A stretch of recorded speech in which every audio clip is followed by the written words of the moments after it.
do all the talking. What I see is that if you're doing, really innovative things, so one of our colleagues, Colleen Carey, is very interested in, really pushing the limits of, and innovating, and, doing all kinds of really interesting things, and it's very difficult for her to finance those projects. But cash right now is one of the most stranded assets. I mean, there's lots of money looking for yield, and so I think the simple answer is yes, and the longer answer is that there is capital available for most things. I mean, I think navigating change is tricky, and we're messing with time-honored formulas, and it takes some humility, and we're going to face some tuition, and you got to be careful. Joni, I want to go back to you to focus in a little bit more on Vadnais Heights in terms of what are some of the key assets that you see that can be leveraged to capture great development here, and especially related back a little bit to what us Gen Y and us boomers might be looking for in a community. Well, I'll kind of start there. I mean, to some extent, I think that the boomers and the millennials are fairly similar. I mean, they want convenience, they want services, they want a curated experience. They want, the boomers are not going to be like the traditional grandparents. They're going to be much more active, but and more recreational time available to them, or volunteer time. They're going to want to stay active and vital within their communities, and with them, I mean, and with the millennials, once again, wanting those experiences versus materials.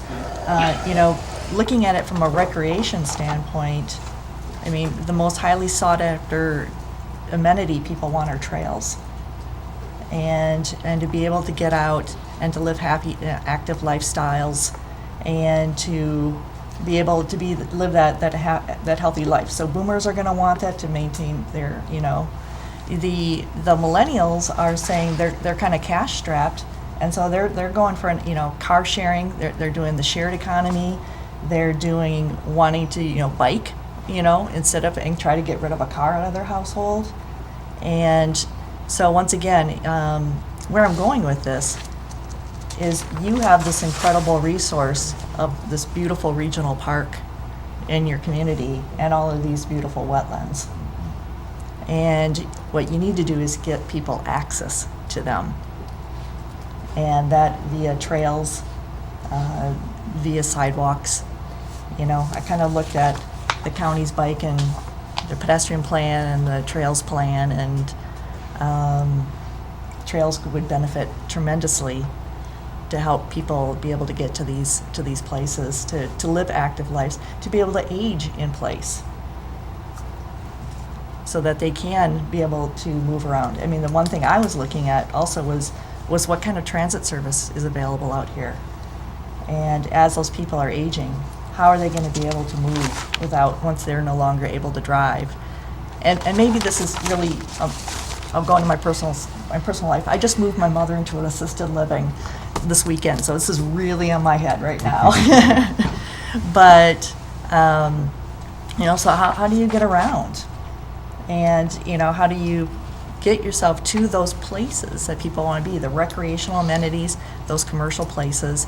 I was kind of looking at kind of your commercial core near 35E and E here, and I was looking at that northwest quadrant, and I was like, looks like, maybe there's, opportunity for this to redevelop. And I first went right back and I looked at St. Louis Park, what they've been doing at 10394. Someone remind me what the name of that development? West End. The West End. Right. And I was kind of like size-wise going, because that's a place and that's phenomenally popular with the mix of restaurants and activities. So I think, once again, it's your natural resources that are truly your strength. Yeah, I don't see very many. I mean, I suppose we all kind of look from 60,000 feet. There are some pretty obvious trends. There's sort of a trend back. into the more mature core, and not just downtown, but into, just inward. But I think, that you have to, you sort of have to build strength from strength, and every community has a narrative, and within that, multiple narratives, and there are multiple opportunities. There are reasons why people choose to live here, and you have to be a little bit of an anthropologist and sort of identify those things, figure out how to leverage them and build on them. And if I could say one other thing, so that council system statement, looking at the regional trails, and, you're really close to St. Paul. And if you can get some of these regional trail connections to that larger network system, that's going to be a big draw. Personally, I live in Edina. I will bike 6 miles so that I can get on the Minneapolis bike system. Do you see any private property being allocated for connecting these trails in any way? The example that I have is up in Wisconsin. A lot of our snowmobile trails, they're all connected through private property. And they're maintained through an organization, association. And you can go for almost 30 miles. You might run into a bar, but With any you luck. can go for a long time without even running into some major roads. And if you look at the mapping that we have for our trails and stuff, if we could utilize or come up with a policy or even an association that will connect these pieces of the trail through private property, it could alleviate a lot of the maintenance and everything else involved too. I think I would first look at, trails, everybody loves them once they're built. Everyone hates them while they're being planned, because it's going to bring that element Well, that's my into my neighbor's neighborhood. I usually look at, are there rail corridors that might have some additional right-of-way available? And I think I do look at road right-of-ways. People do, but they do want to be separated from vehicular traffic. And so, but there's a lot of new thinking and techniques that are coming into place about how to get trails into existing right-of-ways. ULI did some work on trails, again, at a national level a few years ago, and the key that they came up with is trails that connect important places along safe and interesting routes, which seems to be a key. People don't like to ride on the shoulder of roads. The other thing with trails, it seems to me, and maybe you have thoughts on it, Joni, is, they have to happen incrementally, and in response to what you said about private property, that maybe these important connections don't all happen overnight all the way from point A to B, but maybe get there a piece at a time as opportunities arise. Think in terms of systems, and always be on the lookout for ways to add to the system, because there's a real network value. Each connection adds much more than just that connection. I've biked that regional trail several times a week. And it's an incredible asset. When you're on it, you feel like you're up in northern Minnesota. But I think the thing you need to do is figure out how you're going to get access to it. And a really good example, I have a winter home down in Tucson, Arizona. And they've done a wonderful job of marking bike paths along the right-of-way of the roads. Very clear marcation. It wouldn't cost a whole lot of money. I got hit by a car on 96 by McMenemy. They weren't paying attention. And with what they're doing in Tucson, I know they get national recognition for the way they're doing it. But they increase that awareness so that drivers are almost forced to be much more aware of bikers and walkers. The fact is, it's not safe to be on it. If you take the separated trail, that's not safe for a biker at least. But I think if you just improve the connections with your existing roadway system, you've got an incredible asset there. And wayfinding. The other thing you mentioned is the direction to the trail is a really big deal. And if you try to go from Vadnais Lake over to Grass Lake. That's a tricky connection. I know that's in Shoreview, it's not in Vadnais Heights. But, you know, you can, if you try into the Grass Lakes, then you try and tie into Snail Lake, it's a great trail system. But to get from Vadnais Lake to Grass Lake, you know, it's really convoluted and it's not very well marked.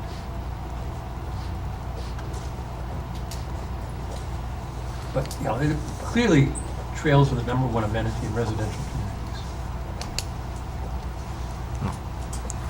Joni, before we leave you, one of the things that we've heard is Gen Y might be attracted to the same things that attract everybody else, but they tend to be more discerning and less compromising when they make lifestyle choices.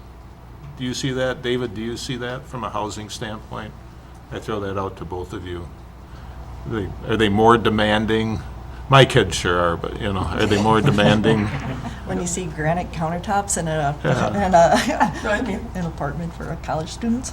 I was, Right. you know, good friends of mine, Robert Thomas Holmes, they're developing a PCAP site. And Todd Stutz, who's the president, was telling me a couple months ago, they had a open house. People want, you know, find out what people wanted. And everybody wants all the features and all the, you know, great bells and whistles, but none of them want to pay more than $300,000 for a house. And that's the dilemma. You know, and the problem we have in housing is that right now the average new house costs $410,000. So while interest rates are down, that's attainable for a fair number of people, but as interest rates start to go up, think about that. You know, you're gonna have to, you know, if you have to have 20% down, that's $80,000 down, then you gotta take out a mortgage for another $330,000. That's a lot of money. And that's, you know, going to what you're saying about density. It's a real change we're seeing in the housing industry. You know, 20, 25 years ago, everybody had a minimum lot size of 80 feet. Nobody's building on 80-foot lots anymore. It's, you know, it's small, and it's as small as 40-foot lots, and there's some great product that's coming out, but people are doing it because of the issue of affordability. And you're talking about density. I was at Sensible Land Use Coalition luncheon today, and there's a program, the Community Development Director, the planner for the city of Edina was talking about how they've just approved a PUD on 3.5 acres at 49th and a half and France. That was there last night. Okay, and they're talking about a parking lot and a parking ramp. And the plan, at least what he indicated, was they're gonna, as it's approved, they're gonna have like an acre or so plaza. But the trade-off is they're agreeing to density from, increased density from 35 units an acre to 70 units an acre. Yeah. And, you know, I think in a city, as a city as established as Vadnais Heights, you don't have large undeveloped parcels. If you want to renovate your housing, you're gonna have to deal with density. Our community has spoken a number of times that they like to live here because it has a rural feel. Right. And they feel like they're in the country, yet 10 miles from almost St. Paul and Minneapolis. Anytime in the recent past, we've introduced maybe a higher density, the neighborhood comes out in force being against it. They like trails. They like all the Stillwater restaurants here. We do have a couple of, if you'd call them anchors or authentic restaurants. We have Jimmy's. We've got Mad Jack's and Saks that are not chain restaurants. And we have your typical Panera and Jimmy John's and other fast food. Everyone would like a fancy restaurant, but so far we've been unable to attain them. We're certainly going to have problems with industry changes, and I see your building issues. That a lot of ours are low bay warehousing or low bay industrial, hard to convert to something that's going to be internet marketing and use it for reasonable cost warehouse space. They just can't get enough in there. And then coming up, we may have some problems with Walmart and Target changing their business model and wanting to go smaller. So I don't know where we're going to go here. I think going outside our current manufacturing and our retail space and looking at changing our residential. We're as a city council, we won't be here anymore if we make big changes there. So I'm looking for, you talked about the strengths of our lakes and our trail systems. We are looking to improve those, especially to get a circuit around Vadnais Lake so our community can use it. And I think Ramsey County is talking even about connecting us to the Gateway Trail system, heading south from there. So we have some good things coming. Good opportunities. And I don't know that we have, with housing, we don't really have a problem. We've got very low vacancy rate. It's affordable, and I think that's why you're seeing the millennials are coming, because I can have a house and still be Yep. close to the city. Yep. Even though we don't have the Stillwater atmosphere, that you can live here and then walk down to your dining and shopping. So I'm going to be confused as to exactly where we should be going. You know, it is confusing, and there are some interesting, Minneapolis, when they introduced their accessory dwelling unit ordinance, all of a sudden, allowed greater density, right within the same neighborhood, mother-in-law's apartment, or, converting a garage or studio into something. And, I did a workout of just a terribly failed shopping center in San Marcos, Texas, about 5 years ago, or maybe 6. It was kind of a product of the recession. It was a Target and a JCPenney had left, and one of the problems with these commercial parcels is that there's a bunch of different ownership, and there's usually an REA, and it's usually a big standoff where nobody can do anything. And actually, the greatest asset of that particular property was that nobody was defending it. nobody wanted to really, you're not taking away our open asphalt. So sometimes, if there's a demand for a particular product and if there's not a logical place for it, sometimes there are opportunities like that will present themselves. I mean, piggyback on what you're saying, I pulled up MLS yesterday. In the last 12 months, you've had 111 sales, and 66 of them are $300,000 or less. But also right now, you've only got 34 properties for sale, which comes to about a 3.5 month supply. And if I look at stuff that's 300,000 or less, you're down to a 2 month supply. So part of the, I would suggest one of the challenges you have is to find, as you saw the population's getting older, find places for them to move to so they can open up the existing housing for the younger families. Well, my experience, I've seen like 3 houses in my neighborhood sell, and they sell in like 2 weeks. So the turnover is very fast. So we must be priced right, or the marketplace. There's a shortage. It's a sign of health, I guess. Yeah. But don't you think in the long run, over a period of 20, 25 years, having to maintain that lot size that we have here?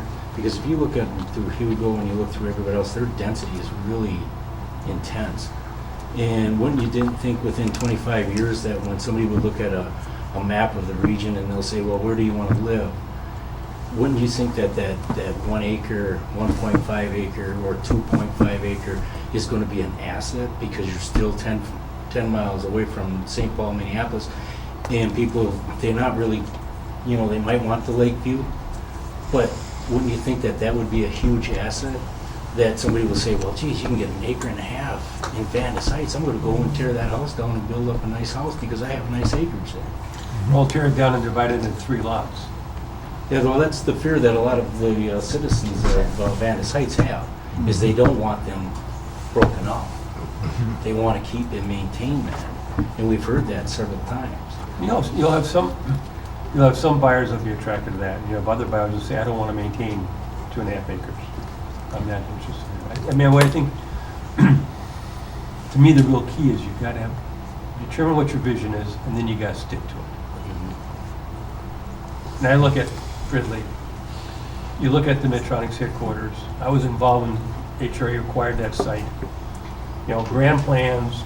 David Weir was going to build all these Class A office buildings. Went by the wayside. The city had acquired it. They graded it. They sat on it for at least 10 years. And people would come in with big box retail and other things. The mayor kept saying, this is the gateway to Anoka County, we gotta hold firm. The council was being ridiculed, they used to call it the driving range for the city council. But they hung in there, and 12 years later, 13 years later, Medtronic shows up and, you know, it's a great asset to the community. If you look at University Avenue in Fridley, 20 years ago, you had a bunch of broken down restaurants and bars, you had Frid's Used Cars, a bunch of other stuff. Now you go up on the just north of 694 on the west side, they've got, the city slowly acquired the properties, it took them close to 20 years, but now they've got new residential. On the east side, they got multifamily housing. I mean, it's a whole different feel for it. But, you know, it took them 20 years, and it took a vision, and they had to stick to it. Tammy, this is a good entry I was gonna- for you. Talk a bit about what we're starting to talk about a little bit is what distinguishes successful communities from the standpoint of creating a great environment. What's your thoughts on that? Certainly. I get asked this question a lot when I'm on this panel, and the first thing that I always say, there's 4 things that I want to talk about. And the first one is vision. But before I go on the other 3, because that's come up across the panel, I want to push that back to you, because we collectively, I think, would say great communities have a shared vision, and shared vision means that's true with the planning commission, that's true with the city council, that's true with the staff, and everyone understands this is who we are and what we want to be. Do you have that in your city? I have somewhat of an opinion just from observing and reading, but I would, before I go into answering the question, I would ask that, do you feel that you have that in Van Ness Heights now, that there's that shared vision? Is a small city, is that part of it? You know, as your survey, clearly that comes out as huge, number 1. Is that something that's important to the Planning Commission, City Council, Economic Development Corporation in maintaining that? Not certain? No, I think we do have a vision. I believe that a lot of the citizens in Van Ness Heights like that rural feel. They want to utilize the environment big time, and they want to make sure that at the end of the day that they can go in their backyards, or they can go and do a barbecue without having to say hi to the neighbor that's 10 feet from them.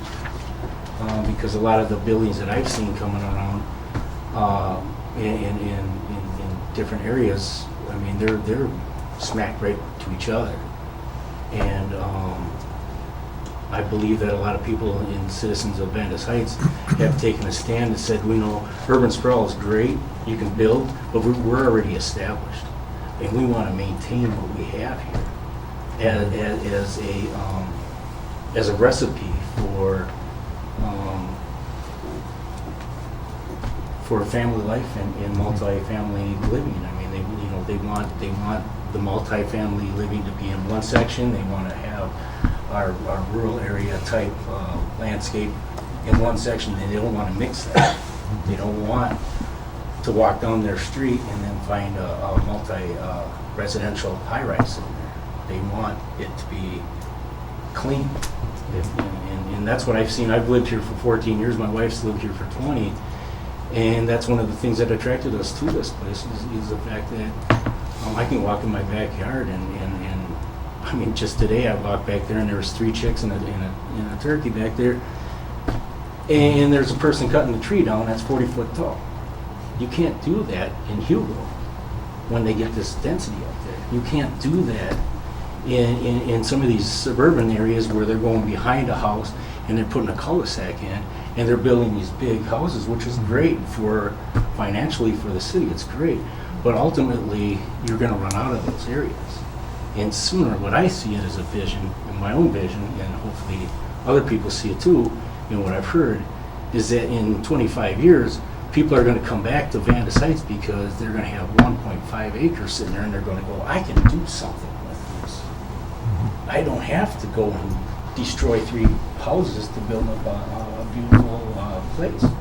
And there are going to be people that are going to look for that. Millennials will mature, and they will definitely want to come back to the traditional housing. What I want to convey in that answer with the shared vision and with the question being, successful communities, what do we see? They have that meaning, and I'm not saying you don't and you saw flavor, but it's true from the council all the way down to commissions to staff that everyone understands this is what our shared vision is, school districts, and what we're moving towards. And so to the extent that you feel that success to build on, to the extent that you think you need to work on that, that's some heavy lifting to do up front. So when you do get a project or Reminder of the developer, hazmat team drill at 1900 hours at Falcon Heights Fire. Repeating, reminder of the hazmat team drill at 1900 hours at Falcon Heights Fire. That is all.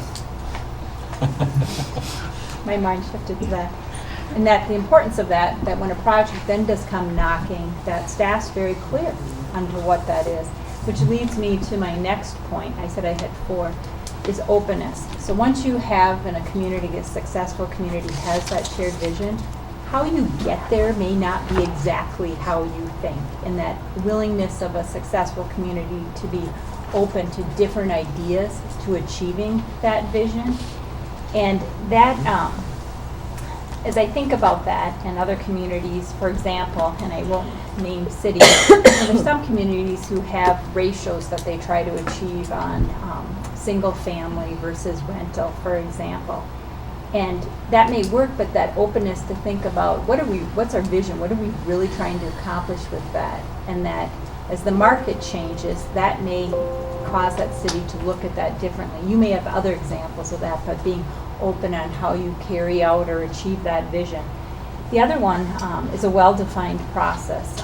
We often say, or I often say, and your staff may feel this way too, a fast no to a developer or project is so much better than a very slow maybe. And that starts with all the planning commission, to the extent that the EDA ever gets involved, or the city council, that staff knows that if you have a certain project come in and if it's not consistent with your vision, they're not wasting that developer's time, because you don't want to get that reputation that time is money, they spend all this time on your process, and then they get a no a year later. And I think the panel, I can tell you I that- can see that once a month at a different city that I work with. That's like one of the cities. top 3 hardest lessons to learn as a developer is that you just can't do business in places where there's not leadership and consistency and openness between policymakers and staff. I mean, you really, if we aren't pretty confident that we're engaged in truth-telling and really understanding what's possible, we're gone. And we would much rather have a quick no. And that speaks back to my first, that vision, that openness, that your staff can represent the policy of the council and the community in talking to the developer early on. That vision can change every 4 years based on the results of an election. It can, and that becomes difficult for communities. I can think of several communities that I work with and big projects that were heading towards a yes with one council, the election happened, and no. And that's right. That might be a They- reflection of the voters, too. Could be, and that is all, councils get to vote how they want, and today, in just talking about what makes successful communities, that's hard, that's a little difficult then for that community, because now that developer has invested all this and then the reputation of that. It happens, it does. When we started this program, it was 2009 that we started? or A 10? little later than that, 2011. We started talking about it a Yeah. long time Yeah. before we Before actually that. got it off the ground. And it was a result of, prior to that time, communities that were fortunate enough to be healthy enough to be attracting development had this sort of gatekeeper mentality. I mean, it's a gross overgeneralization, but it was like, okay, if you want to fix our streets and contribute to our parks and, then we'll maybe let you develop. And in 2008, that changed fundamentally, I mean, in every way. And all of a sudden, communities were saying, gosh, how do we attract quality development? And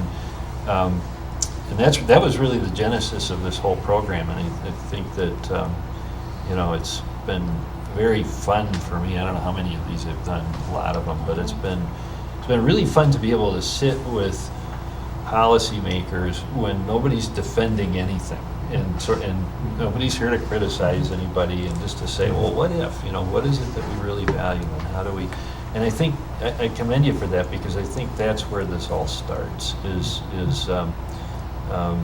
having some of these conversations when, when you're not under pressure. And you'll be under pressure again soon enough. And that's where these things get worked out. But I agree with Tammy. It's hard to be strategic in a tactically demanding world. And I think it's really important to get as clear as you can and recognize you might be wrong. My last point, I use the term preparedness, and that is really doing, I'll use that term again, the heavy lifting on what role does the city want to play in development and redevelopment. The second part of my question, Gordon asked already, is the tools, economic development tools.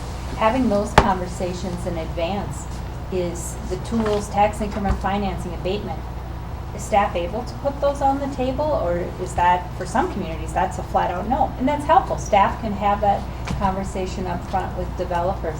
The other thing to consider, and your staff would appreciate this, the tools that we have right now in Minnesota for redevelopment, economic development are outdated. The legislature has shown a willingness to one-off, meaning on special legislation for communities that seek it to deal with it, versus a wholesale overhaul of the the TIF law.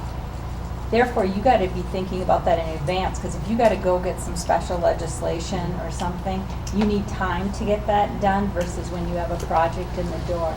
And that's why I use that term, be prepared, and be thinking about what you may need in advance so that you can have that time.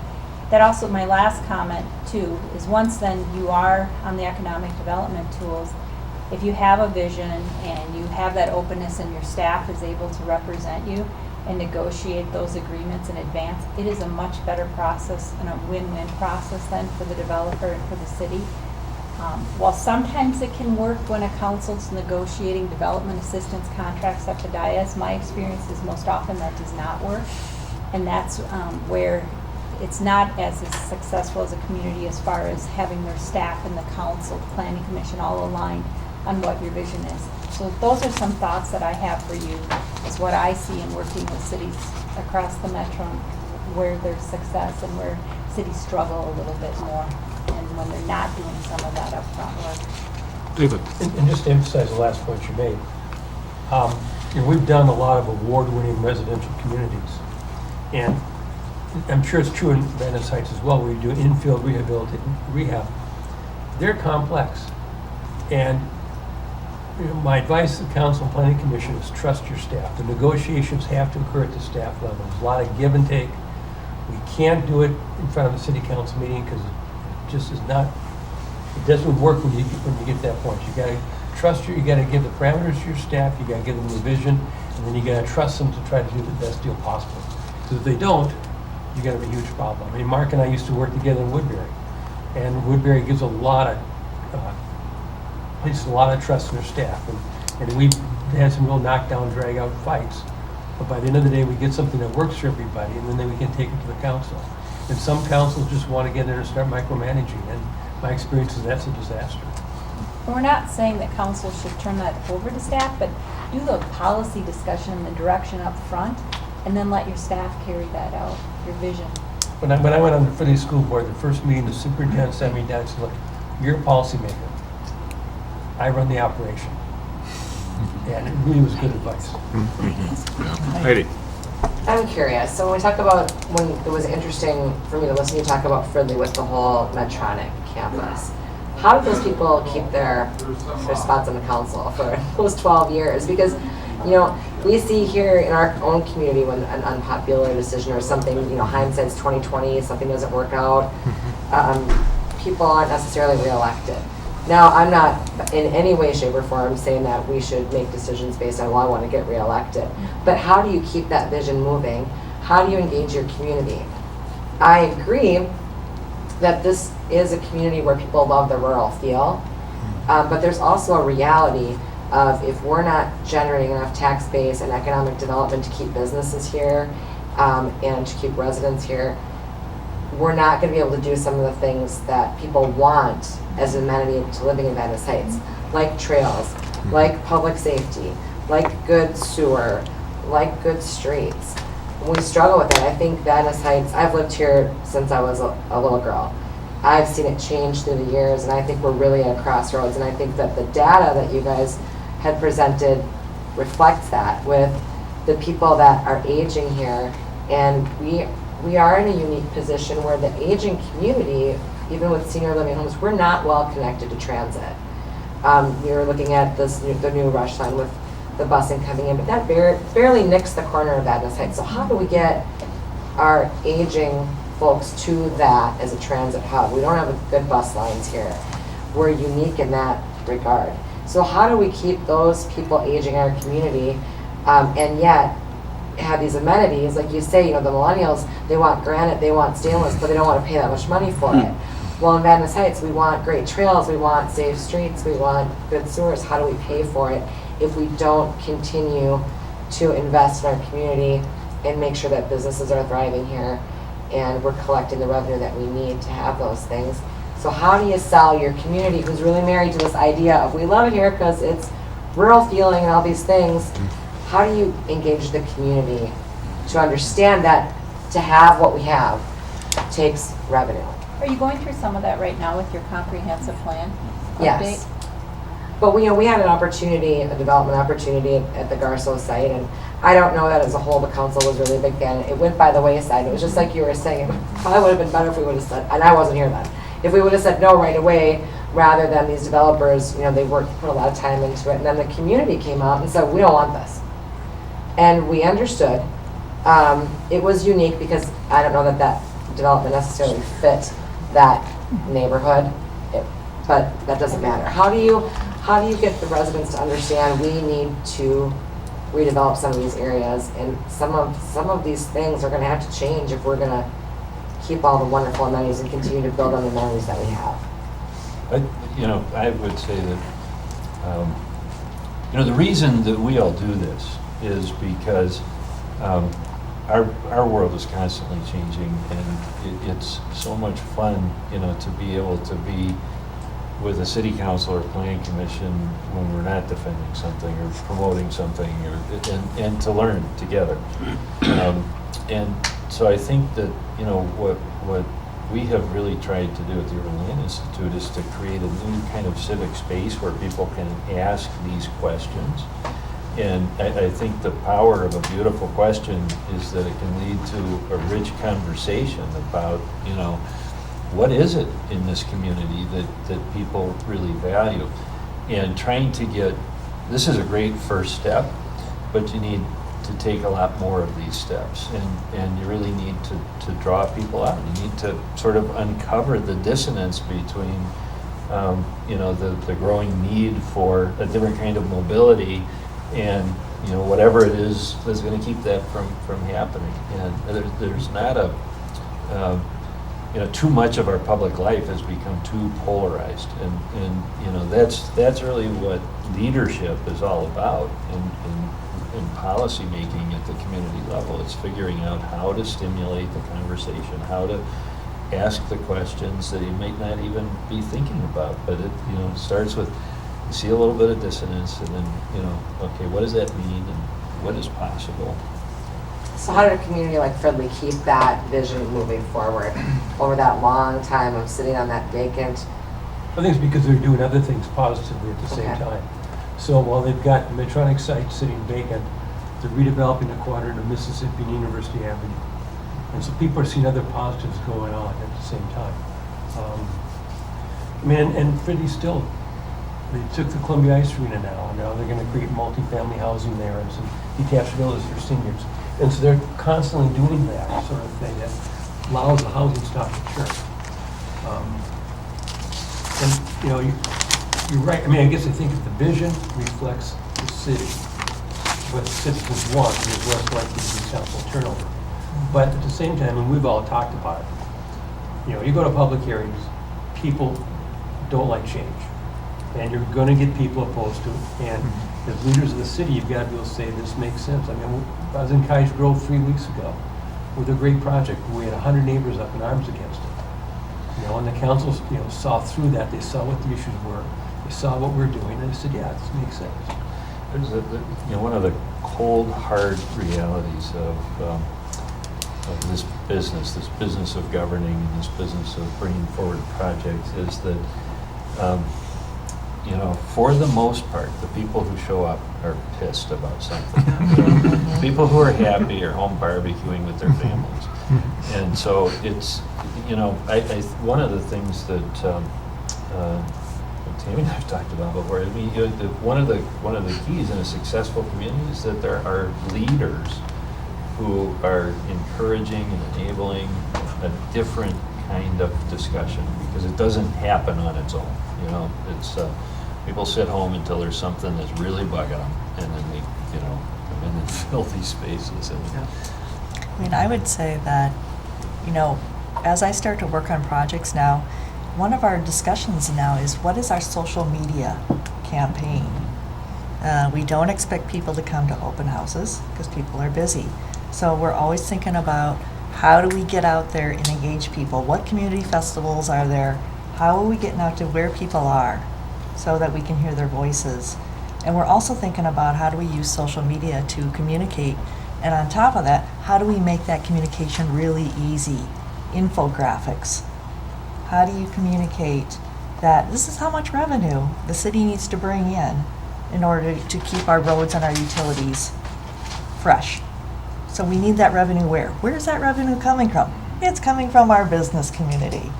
So, I mean, if you can figure out an infographic that can quickly communicate that story, and maybe you develop a whole media campaign. Let's, you know, we're going to do email blurbs, or we're going to do little, you know, tweets out about, to kind of just inform people how, you know, what does it take to run a city, and then what's our vision. I also wonder, you said something that I don't think any of us mentioned. You have something unique with the Economic Development Corporation. I mean, a lot of communities don't have that, and from all observations, it sounds like you're leveraging that to the extent that you can leverage that even more. I think that's a huge asset for you, and a long history, not something that's new, a long history in the community. Yeah, John and I were talking before in the car, and I said, they have an animal here that I haven't run into in all the workshops we've done, which is this Economic Development Corp. Do I have it right? Economic Development Corporation. You know, is a different animal that seems in this town to be really effective. I've had other communities that have talked about it, Yeah. with their chambers in the city getting it going, but it's a hard thing to get going, and you have that. Something to build on. Terry, you had a comment. Yeah, going back to density residential housing, I assume a lot of the data that's in from here is from the Met Council. I'm making an assumption on that. It's census. More census. It's census-based. Census. I was just curious if there's data that links the level of density to people, less people getting along with one another, meaning moving them too close together. Not enough room to breathe. I mean, I guess you're gonna it's more the change that fuels people not getting along, but but what we've heard as far as national trends and data is that when you increase density and you create more people coming around and meeting people, that then more people get along in that regard. So I don't think it's that there's any data that just says density fuels people not getting along. It's more about Is anybody looking at that? yeah, a lot. I mean, I think that it's not a one-size-fits-all deal. I mean, Yeah. this community, you know, this issue of being able to afford space close to town might really be the value proposition. Yeah. And if it is, you know, you should figure that out and not mess too much with it. You know, one of the things that we generally find is that a range of housing choices is important. And, you know, there are some, you know, I live in a very dense neighborhood in Minneapolis, and I have a second home, you know, where I can't see my neighbors, so it's like, you know, which is better? I love both. And I think what you want to do is not assume that there's a one-size-fits-all. I mean, this gets back to asking the right questions and engaging people and figuring out what that value proposition is and finding the places, you know, I'm helping Thrivent redevelop their surface parking lots, and there is no opposition. Nobody wants to keep those parking lots. So there are places where density is appropriate, and there are places where it's not. You know, something that I would be curious about in that regard is you've had this nice growth in the Gen Y age group that we talked about earlier. I would really be interested in what attracted those Yeah. folks here.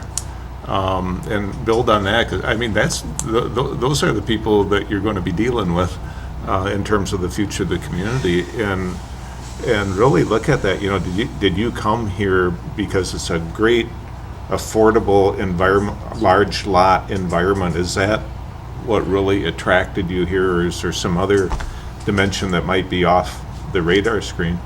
Generally, what ULI has found on a national level is if that age group has a trade-off between a large lot environment and a small lot environment that's more trail, sidewalk rich, they pick the small lot environment with the other amenities as opposed to the large lot environment that doesn't have quite as much connectedness. Is your I'd be small- curious to find out if that's what your group is seeing or not, you And know. on that exact same subject, so the community survey where it shows that small cities comes out at the top, do you have that data below of the demographics of who's responding to the community survey? Because that would be the answer to that question, maybe. I know who's responding to the survey, like in the aggregate. I don't know how By, like, those specific answers go to that question. It- I could see, that's a good idea. I can look into that. So one thing Gordon said that I don't want you to miss, I mean, I think that our language is really important, and I mean, I've never heard, something never, I hardly ever hear anybody say, I want to live in a more dense place. You say, what you hear is, I want to be able to walk to restaurants, I want to be in a community, it's about connecting to things, okay?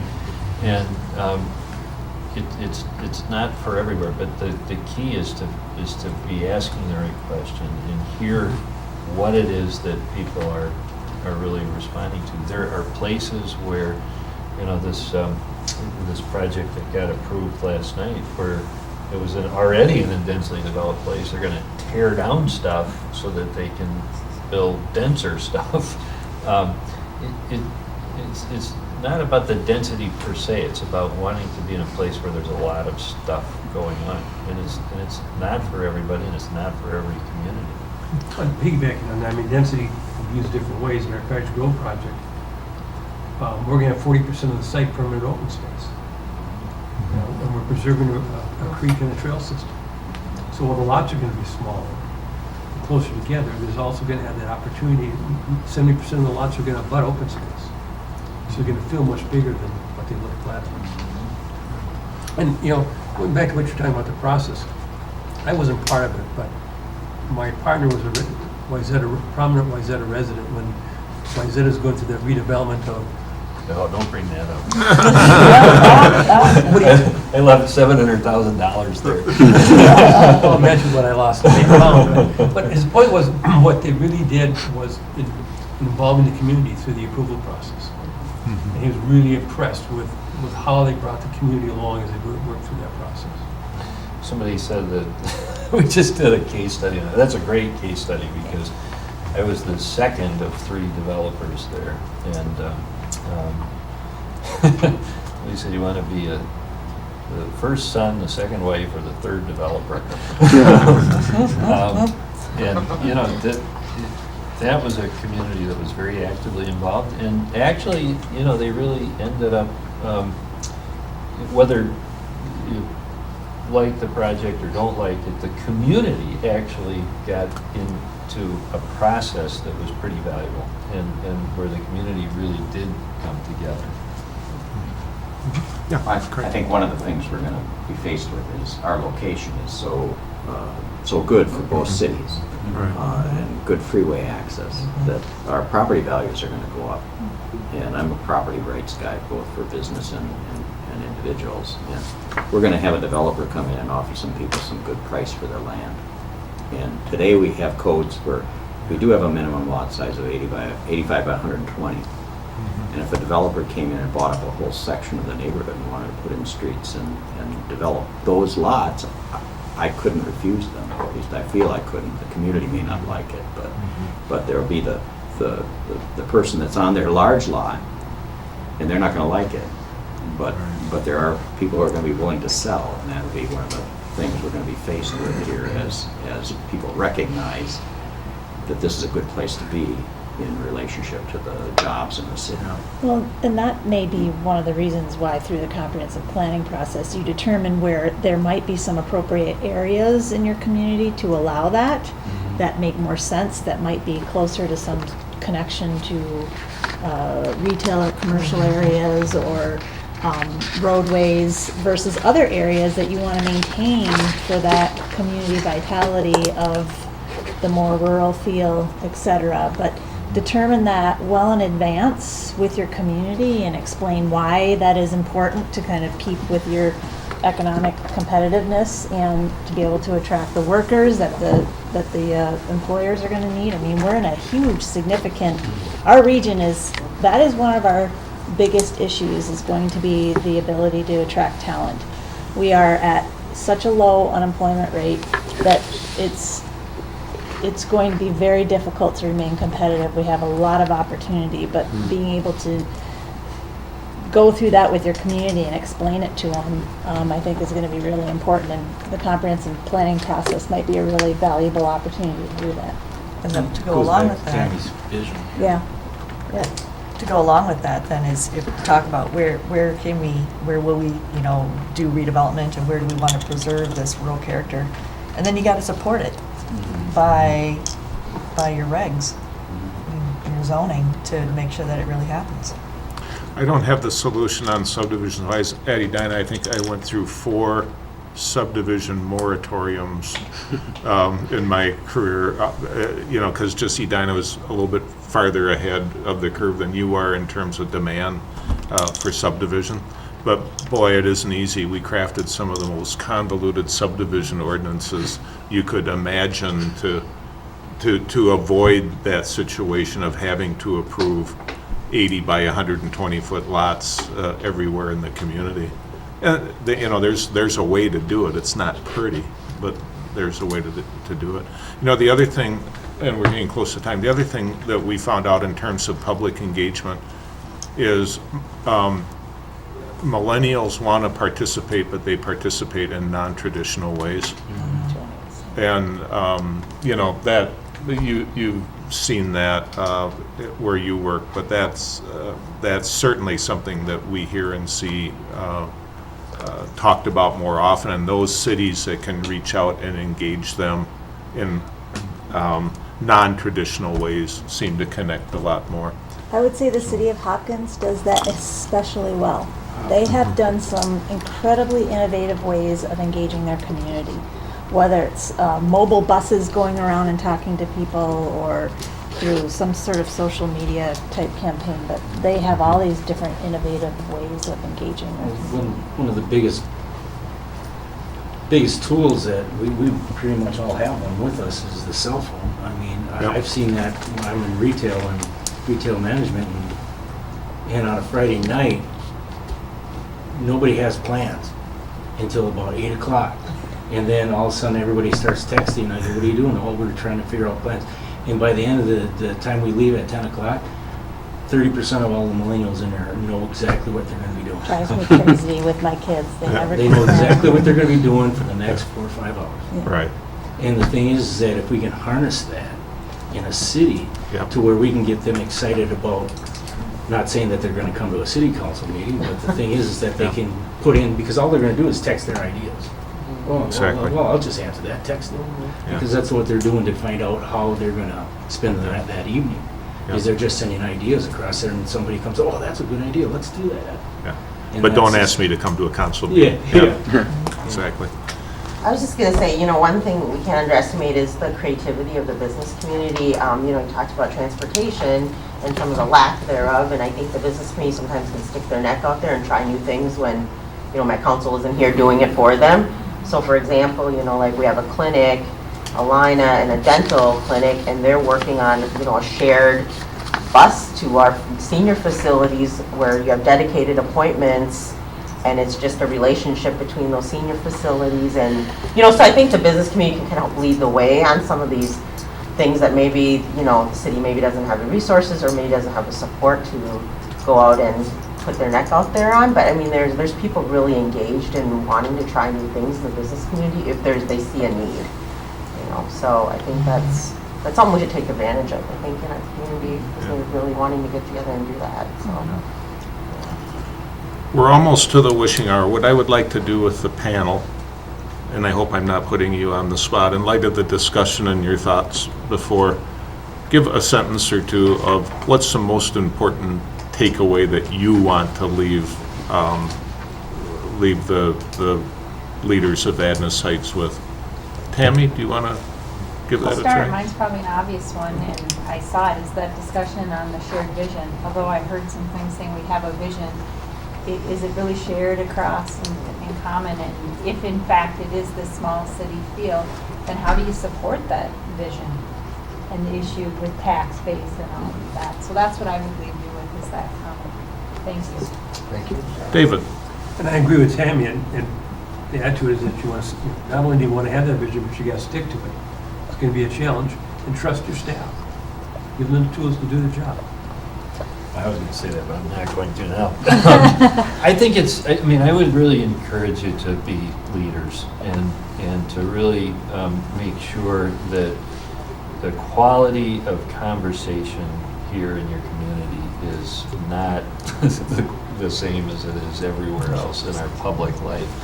I think that's what we're called to do, is to ask questions. I mean, this is a great start. But keep this alive, It's hard to be strategic in a world that's as tactically demanding as ours is. And, make sure that you're leading good conversations. Joni? Boy, it's hard to be the last one. Take stock of what you have. Yeah, really understand who you are. And that goes back to the vision. And that's physically, culturally, socially. And with that, I am going to go a little off, though, and say another side note is, our communities are getting more diverse. And it's never too late or too early to start thinking about how do you start engaging your entire community. The people who come out are usually the ones who are against something or have the ability to. But there's a lot of voices out there that have some good insight, and you got to find out a way to get there and reach out to them. I love what she said about not underestimating the creativity that's already here in the community. I mean, just be curious. Well, thank you for hosting us tonight. We had fun. Kevin, do you want to have any? Yeah, it sounds like we need to figure out, maybe we should have a big barbecue for folks. That's how helps. we'll catch people. There you go. We do an audience. Well, we just want to thank the panel again for coming and for you guys for being here tonight. And again, this is kind of a precursor to discussions that we're going to have as part of the comprehensive planning process. And that comprehensive plan really sets the table for a vision that hopefully future councils over time can look to and implement over time as the market and realities change. Sticking to that vision, or maybe changing the vision as a result of the demographic information that we're collecting, and how does that impact our future vision? That's what we're trying to figure out. So we're all in this together, so we'll figure it out as part of the comp plan, and then hopefully lay the groundwork to implement that with future policies. So Yeah, thanks again. Thank you. Thank you for having us.